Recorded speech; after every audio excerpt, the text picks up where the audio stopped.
In our room of swing voters, 10 voted for Labor in 2005, and only 1 voted for the Conservatives, with the rest split between the smaller parties.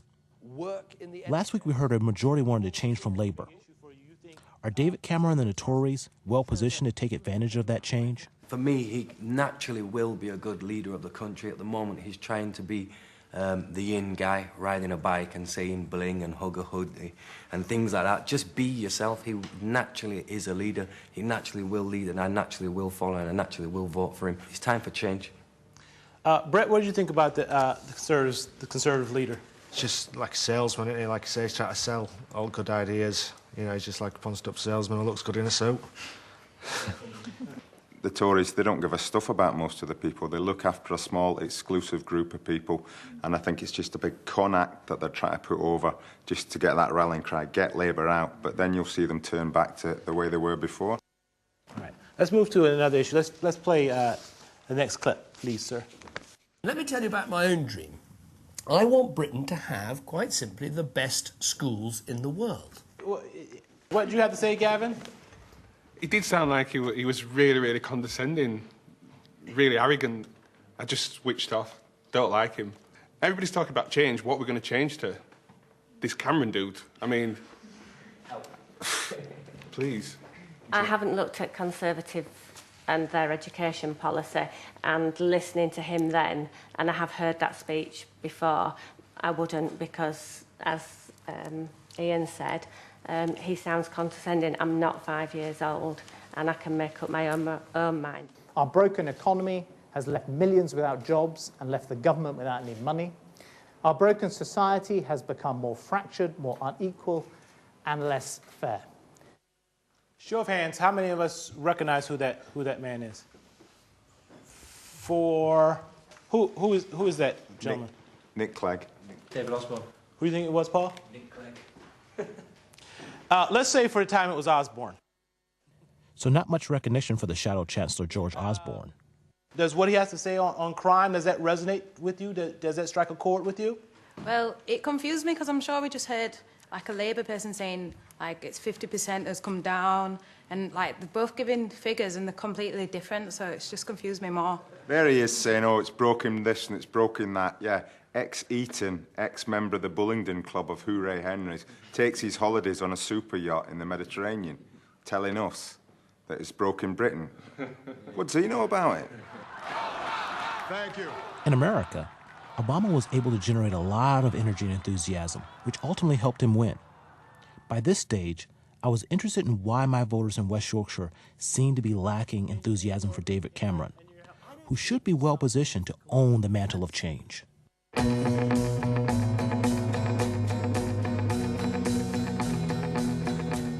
In our national opinion poll, David Cameron clearly leads in the popularity stakes, with 68% claiming favorable or very favorable toward him, compared to just 38% for Gordon Brown. Although among the lower socioeconomic groups, the DEs, David Cameron did less well, with just 48% giving a favorable or very favorable rating, closer to Gordon Brown, who with the DEs came out at 44%. While the people in our group were not naturally conservative voters, they were by no means solid Labour, and the Tories need to attract people like this in the North. What did our Pudsey group have to say about the Conservative lead in the polls? How come the Conservatives are up in the polls like this? It's what area they do the polling, isn't it? That's what it is, you know. I mean, if they go down Westminster and down Knightsbridge and start asking questions down there, and people going into Harrods, they're going to say, yeah, get the Conservatives in. So we've got a bit of a class sort of bifurcation going on here? I've always said they're for rich. Yeah. The rich with them get richer. They'll cut the taxes for them, so they're paying less tax. The Labour is supposed to be for the Labour man, and us Northerners, majority of us are Labour people. We work. We're working class. We don't come born into the world with a silver spoon, unfortunately. But you guys were just beating up on Labour. I think the straw polls probably represent the need for change rather than the actual party. You know, I think if an enigmatic leader came forward through the Labour Party, what we need is a Barack Obama right now. I mean, a guy with a name like Obama, and his middle name's Saddam, I believe, and he's voted president in America. I mean, now that's a sales campaign. Now that's what they need, you know what I'm saying? I'm just sick of Labour because they've been in so long. But I'm scared for the change. If we go Conservatives, it's like there's a lot of older people in the room who've got negative issues on them, so I don't know. Our second focus group of swing voters were in Brighton Pavilion. Also a Labour seat targeted by the Conservatives, who will need about a 6.5 percentage point swing to take it. While our groups can't be taken as a totally accurate reflection of the entire electorate, the political parties will be listening hard to what these voters have to say. The response to David Cameron and the Tories was more open here in Brighton than in Pudsey. Mark, what do we think about Cameron? Do you think he gets it, understands? I think he comes across as a confident man who is trying to change his country. For me, he's probably the Tony Blair of the Conservative Party. The Tony Blair. I thought, you guys keep bringing up Tony Blair. So, what was it about Tony Blair, Mark, that you think that sort of was it? I think Tony Blair made such a good first impression that that's what people remember. You think Cameron understands, sort of, when you think about sort of your concerns and the struggles of your life, you think he understands that, or he gets that more than Brown? Yes, but maybe it wouldn't just be him. I think maybe the Conservative way is the root of that, okay. Not just him. As an outsider, I wanted to hear whether our group in Brighton had the same attitudes to the Conservatives as those I heard up north in Pudsey. Did they still see the differences between the parties in traditional terms? Did the stereotype of Conservatives and Labour still stand? They used to be standing for the working class, but doesn't seem to be anymore. But then again, I mean, the Tories are just toffs, to put it nicely. Dan, the Conservative Party, what do they stand for? Who are they fighting for? Well, I suppose they stand for the aristocracy, the landed gentry, the preservation of older values or whatever. Cameron went to Eton. Like, for instance, if you take like the average Conservative MP, I think it's 250 in the House. I think 235 have been in public school. And that, to me, represents what they represent. I mean, I didn't go to public school, and so that's how I feel different from them, and I can't really associate with them for that reason. I can't associate with a man who went to Eton either, really, to be quite honest. He has a different life from me completely. His whole upbringing was different from mine. So I don't think he can necessarily relate to me. But the straight truth is there aren't enough of these really great schools in our country.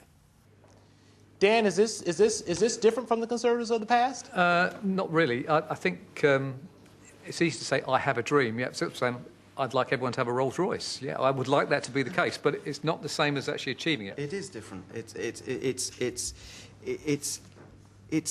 It's towards the middle ground again. It's the Conservative have come way back from the so-called inverted commas toffs that someone used earlier.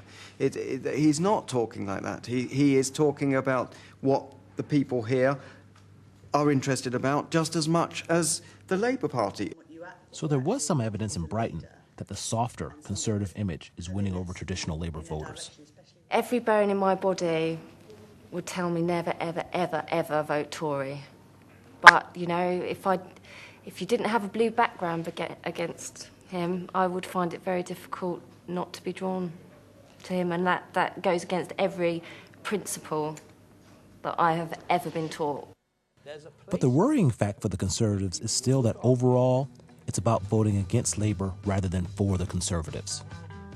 In our national poll, when those planning or leaning toward voting Conservatives were asked how they would describe their vote, only 34% say they were voting mainly for David Cameron and the Conservative Party, while an overwhelming 64% say they were voting against Gordon Brown and the record of the Labour Party.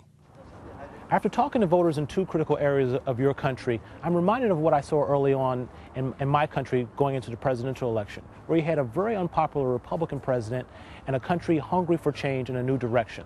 We Democrats benefited almost by default to that. The difference was we had in Barack Obama a president who could seal the deal and get voters enthusiastic toward us.